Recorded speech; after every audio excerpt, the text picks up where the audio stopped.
ചങ്ങായിമാരെ 2 ദിവസം മുന്നേ വരെയുണ്ടല്ല കോക്രോച്ച് ജനതാ പാർട്ടിനെ കൊണ്ട് ഈ ഇന്ത്യയിലുണ്ടല്ല ഒരു മണ്ണാങ്കട്ടി ചെയ്യാൻ പറ്റില്ല എന്ന് പറഞ്ഞാൽ കുറെ ചാണകസംഖ്യ മൂട്ടകളുണ്ടല്ല. ആ മൂട്ടകൾ മൊത്തം ഉണ്ടല്ല ചാണകക്കുണ്ടെന്ന് പുറത്തിറങ്ങിയിട്ട് കുരുപൊട്ടിക്കാൻ തുടങ്ങിയിട്ടുണ്ട്. എന്നിട്ട് ആ ചാണകക്കുണ്ടെന്ന് പുറത്തു വന്ന മൂട്ടകൾ എന്താ പറയുന്ന അറിയാം, നമുക്ക് ആരെയും പേടില്ല, നമ്മൾ കോക്രോച്ച് ജനതാ പാർട്ടിനെ പേടിയേ ഇല്ലാന്ന് പറഞ്ഞിട്ടില്ല. ഒരു ദിവസം ഉണ്ടല്ല 5-6 വീഡിയോ ആണ് അവർക്കെതിരെ ചെയ്യുന്നത്. എന്നിട്ട് ആ ചാണകസംഖ്യകൾ അവരെ വീഡിയോ എന്താ പറയുന്ന അറിയാം, ആ സമരം ചെയ്യുന്ന വിദ്യാർത്ഥികളുണ്ടല്ല, ആ വിദ്യാർത്ഥികൾ മൊത്തം തീവ്രവാദികൾ എന്നാണ് ഈ ചാണകസംഖ്യ മൂട്ടകൾ പറഞ്ഞുണ്ടാക്കുന്നത്. അപ്പൊ നിങ്ങൾക്ക് മനസ്സിലായല്ലോ, ഈ പേടിയില്ല എന്ന് പറഞ്ഞു നടക്കുന്ന ഈ ചാണകസംഖ്യക്ക് ആ വിദ്യാർത്ഥികളുടെ സമരത്തെ എത്രമാത്രം പേടിക്കുന്നുണ്ടെന്ന്. എന്തായാലും അങ്ങനെ കുരുവട്ടി വീഡിയോ ചെയ്യുന്ന ചാണകസംഖ്യയെ കുറിച്ച് പറയുന്നതിന് മുമ്പിലെ ഞാൻ വേറൊരു കാര്യം പറയട്ടെ. നമ്മളെ പഴയ ഐഡിയ ശാസ്ത്രങ്ങൾ ഏങ്കർ എഞ്ചിനീയർ ദാസില്ലേ, അവരെ ഞാനൊക്കെയിട്ടില്ല പല കാര്യങ്ങളും കളിയാക്കിയിട്ടുണ്ട്. കളിയാക്കുക മാത്രമല്ല പല കാര്യങ്ങളും നല്ലോണം വിമർശിച്ചിട്ടുണ്ട്. പക്ഷെ നമ്മളെ മലയാള സിനിമയിലെ പല പ്രമുഖരുണ്ടല്ല, പല പ്രമുഖരും ഒരക്ഷരം BJPക്കെതിരെ മിണ്ടാതിരുന്ന സമയത്തുണ്ടല്ല നമ്മുടെ എഞ്ചിനീയർ ദാസ് ഉണ്ടല്ല, ആ സമരത്തെ പറ്റി ഉണ്ടല്ല BJPക്കെതിരെ ശക്തമായി പ്രതികരിച്ചിട്ടുണ്ട്. രഞ്ജിനി ഹരിദാസിനെ പോലെ തന്നെ നമ്മൾ ടൊവിനോ തോമസ് ഉണ്ടല്ല, ടൊവിനോ ഉണ്ടല്ല BJPക്കെതിരെ നല്ലോണം സംസാരിച്ചിട്ടുണ്ട്.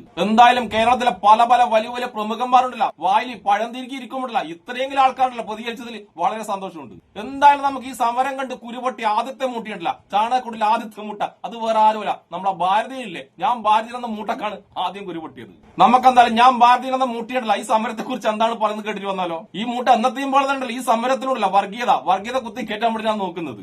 എന്തായാലും നമുക്ക് ആദ്യം തന്നെ ഈ ചാണക സംഖ്യ മുട്ടയുടെ കുരുപൊട്ടിൽ കണ്ടിട്ട് വരാം, അതിനുശേഷം ബാക്കി സംസാരിക്കാം.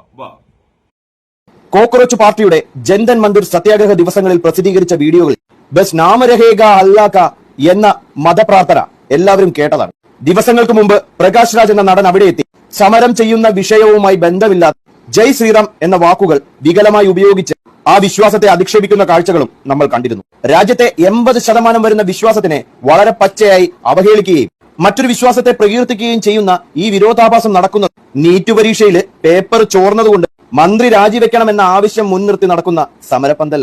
കാര്യം മനസ്സിലായല്ലോ അല്ലെ? നീറ്റ് പരീക്ഷയും മതവിഷയവും തമ്മിൽ എന്താണ് ബന്ധം? ആ ബന്ധമാണ് ചർച്ച ചെയ്യേണ്ടത്. രഹസ്യ ബാന്ധവങ്ങൾ പുറത്തു കൊണ്ടുവരേണ്ടതും. എന്തുകൊണ്ടാണ് ചില ദൈവങ്ങൾ അപ്രിയരും ചിലർ പ്രിയരുമാകുന്നത്? ഇവരുടെ ലാഭം എന്തായിരിക്കും? ചിന്തിക്കണം. 50 രൂപയ്ക്കും ബിരിയാണിക്കും വേണ്ടി എന്ത് തെമ്മാടിത്തരവും കാണിക്കാമെന്നുള്ള ചിന്ത ഇത്തരം തെരുവ് കലാകാരന്മാർക്കുണ്ടാകരുത്. കാശ്മീരിനെ ഹിതപരിശോധന നടത്താൻ അവകാശം കൊടുക്കണമെന്ന് പറഞ്ഞു പച്ചയായ ദേശവിരുദ്ധ നിലപാട് സ്വീകരിക്കുന്ന സോനം വാങ്ചുക്കിന്റെ സമരപ്പന്തലിൽ നടമാടുന്ന ജിഹാദിസവും ദേശവിരുദ്ധ തീവ്ര ഇടതുപക്ഷ ലക്ഷ്യങ്ങളുമാണ്.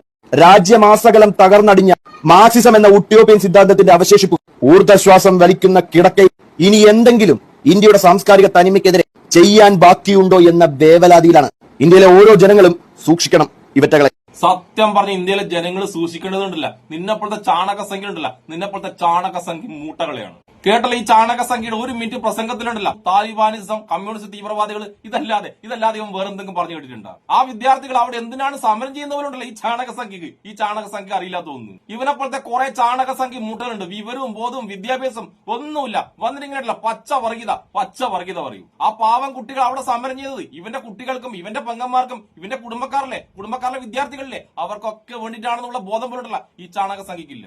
കുറച്ചു കാലം കഴിയുമ്പോൾ ഇതുപോലെ വേറെ ചോദ്യപേപ്പർ ചോർച്ച വരും. അന്നുണ്ടല്ല ഇവന്റെ കുടുംബത്തിൽ ഇവന് ഇഷ്ടമുള്ള ഏതെങ്കിലും ഒരു വിദ്യാർത്ഥി ഉണ്ടല്ല ആത്മഹത്യ ചെയ്യും. അന്നേരം മാത്രം ഇവനെപ്പോഴത്തെ ചാണകസംഖ്യ ഉണ്ടല്ല തലയിൽ ബോധം വരും. അങ്ങനെ ഇവന്റെയൊക്കെ ജീവിതത്തിലുണ്ടല്ല ദുരനുഭവം വരാണ്ട് ഈ ചാണകസംഖ്യ ഉണ്ടല്ല ഒരിക്കലും ബുദ്ധി വെക്കൂല. നിങ്ങൾ കണ്ടല്ലോ ഈ സമരത്തിനെ സപ്പോർട്ട് ചെയ്യുന്ന എല്ലാവരും ഉണ്ടല്ലോ ഈ ചാണകസംഖ്യകൾ തീവ്രവാദികള് ഭീകരവാദികൾ എന്നൊക്കെ വിളിച്ചിട്ടില്ല പൂരത്തെറി വിളിയാണ്. ഇനി നമുക്ക് എന്തായാലും ഈ ഭാരതീയ എന്ന മൂട്ടിനെ തൽക്കാലം മാറ്റി വെക്കാം. ഇനി ഇവനെക്കാളും വലിയൊരു വേറൊരു മൂട്ടിയുണ്ട്. ആ മൂട്ടിനെ കുറിച്ച് നമുക്ക് പറയാം. അത് വേറെ ആരുമല്ല, മിനിഞ്ഞാന്ന് കാറിലിരുന്നുകൊണ്ട് നമ്മൾ RP ഹുസൈനെ വെളുപ്പിക്കാൻ നോക്കിയ ഒരു ചാണകസംഖ്യയില്ലേ, ജയ് എന്ന് പേരുള്ള ഒരു ചാണകസംഖ്യ. നമുക്കെന്തായാലും ഈ വിഷയത്തിൽ RP ഹുസൈന്റെ കളസം കഴിക്കുന്ന ഈ ചാണകസംഖ്യ ഉണ്ടല്ല ഇവരെന്താണ് പറയുന്നുള്ളത് കേട്ടിട്ട് വന്നാലോ.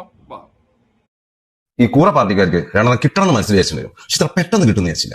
എന്തായാലും ഡൽഹി പോലീസ് അനുവാദമില്ലാതെ പാർലമെന്റിലേക്ക് മാർച്ച് നടത്തിയതിന് അടിച്ചോടിച്ചിട്ടുണ്ട്. നിങ്ങൾ കലാപത്തിന് ആഹ്വാനം നടത്തിയാൽ കയറും.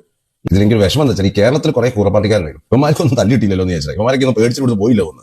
അതാണ് ഇതിന്റെ സംഭവം. നിങ്ങൾ കൂടുതലുണ്ടാവും ഈ കൂറ പാർട്ടിനെ വിശ്വസിക്കുന്ന ഏതെങ്കിലും കൊട്ടെ അതൊന്ന് ടാഗ് ചെയ്തിട്ടേക്ക്. നിങ്ങൾക്ക് ഇന്ത്യയിൽ പ്രൊട്ടസ്റ്റ് ആണ് തലാനുവാദമുണ്ട്. പക്ഷെ എങ്ങനെ? നിങ്ങൾ പെർമിഷൻ വാങ്ങണം, ഗവൺമെന്റ് അലോട്ട് ചെയ്ത സ്ഥലങ്ങളിൽ നിങ്ങൾ നടത്തണം. ഇതായിരുന്നു ഇത്രയും കാലം ഇവിടെ നടന്നുകൊണ്ടിരുന്നത്. അതിന് വലിയ പല നാടകവും നടന്നു. മറ്റേ നീറ്റ് എക്സാമിന്റെ പേര് പറഞ്ഞുകൊണ്ട് അവിടെ തീവ്രവാദികളും ഈ പറയുന്ന പോലെ മർക്കാജിന്റെ പേരിലും വികടനാഥം ഉത്സവിക്കലും ചൈനയിൽ ഇൻഡയറക്ട്ലി സപ്പോർട്ട് സോനമാച്ചുകളും നിരാഹാരം നടത്തി ചാവുന്ന തോന്നിയപ്പം അയാൾ സ്വയം അഡ്വക്കേറ്റിനെ ഏൽപ്പിച്ചിട്ടുണ്ടെന്ന് തോന്നുന്നു. ഡൽഹി കോർട്ടാണ് പോലീസിനോട് അറസ്റ്റ് ചെയ്ത് ഫോഴ്സ് ചെയ്യാൻ പറഞ്ഞത്. നിർബന്ധിച്ച് ഭക്ഷണം കൊടുക്കാൻ.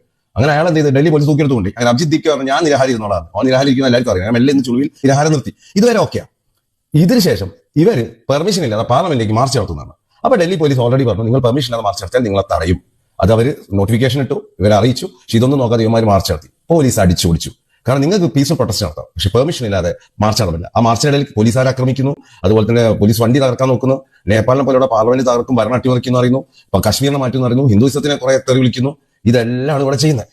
നിങ്ങൾ കണ്ടല്ലോ ഈ ചാണക സംഖ്യയുടെ ലാസ്റ്റ് എത്തിയത് മുസ്ലിം ഇസ്ലാം. അതിൽ തന്നെ ഈ ചാണക സംഖ്യ ഉണ്ടല്ല, മുസ്ലിങ്ങൾ ഇല്ലാതെ ഉണ്ടല്ല ജീവിക്കാൻ പറ്റൂല. പിന്നെ ഈ പരനാറി ചാണക സംഖ്യ ഉണ്ടല്ല, സോനം വാങ്ങിച്ചിട്ടില്ല, അയാളൊന്നും തീവ്രവാദി എന്നൊക്കെയാണ് വിളിക്കുന്നത്. എടാ ആരിഫ് ഹുസൈന്റെ കളസം കഴുകി കൊടുക്കുന്ന പരനാറി ചാണക സംഖ്യ നീ ഇപ്പൊ തീവ്രവാദി എന്ന് വിളിച്ച സോനം വാങ്ങിച്ചിട്ടുണ്ടല്ലോ. ലഡാക്കിലെ -ഡിഗ്രി തണുപ്പിൽ ജോലി ചെയ്യുന്ന നമ്മൾ ഇന്ത്യ പട്ടാളക്കാരുണ്ടല്ല, അവർക്കുണ്ടല്ലോ തണുപ്പ് മാറ്റാൻ വേണ്ടി പ്രത്യേക ടെന്റ് ഉണ്ടല്ല, ആ ടെന്റ് നിർമ്മിച്ചു നൽകിയ ഒരു വലിയ മനുഷ്യനാണ് നീ ഇപ്പൊ ഇയാളെന്ന് തീവ്രവാദി എന്ന് വിളിച്ച സോനം വാങ്ങിച്ചുക്ക്. അതായത് നമ്മൾ ഇന്ത്യൻ മിലിറ്ററിക്കാരുണ്ടല്ല ഒരുപാട് സഹായിച്ച ഒരു രാജ്യസ്നേഹി. അങ്ങനെയുള്ള രാജ്യസ്നേഹി ഉണ്ടല്ല നീണ്ടല്ല ആർപിക് ഹുസൈന്റെ കളസം കയറിയ പരനാറി നീണ്ടല്ല തീവ്രവാദി എന്ന് വിളിച്ചിട്ടല്ല നിന്നെ കണ്ടം വഴി ഓടിക്കും. ഈ പരനാറി ഉണ്ടല്ലോ ഇവനെയൊക്കെ സ്വയം വിളിക്കുന്ന പേരെന്ന് പറയാ യുക്തിവാദി എന്നും ആക്ടിവിസ്റ്റ് എന്നൊക്കെയാണ് ഈ പരനാറികൾ ഇവരെ സ്വയം വിളിക്കുന്നത്. എന്നിട്ട് ഇവനൊക്കെ വായ തുറന്ന സംസാരിക്കുന്നുണ്ടല്ല ഹിന്ദുത്വ തീവ്രവാദികൾക്ക് വേണ്ടിയിട്ടും. ആരിഫ് ഹുസൈന്റെ കളസം കഴിക്കുന്ന ഇവരിൽ നിന്നൊക്കെ വേറെന്ത് നന്മ പ്രതീക്ഷിക്കേണ്ടത്? ഇനി നമുക്ക് ഈ പരനാറി സംഘിക്കേശോടല്ല ഒരു സംഘിണിയുടെ ഒരു കുലസി സംഘിണിയുടെ ഒരു പ്രത്യേകതരം വെല്ലുവിളി ഒന്ന് കേട്ടിട്ട് വന്നാലോ?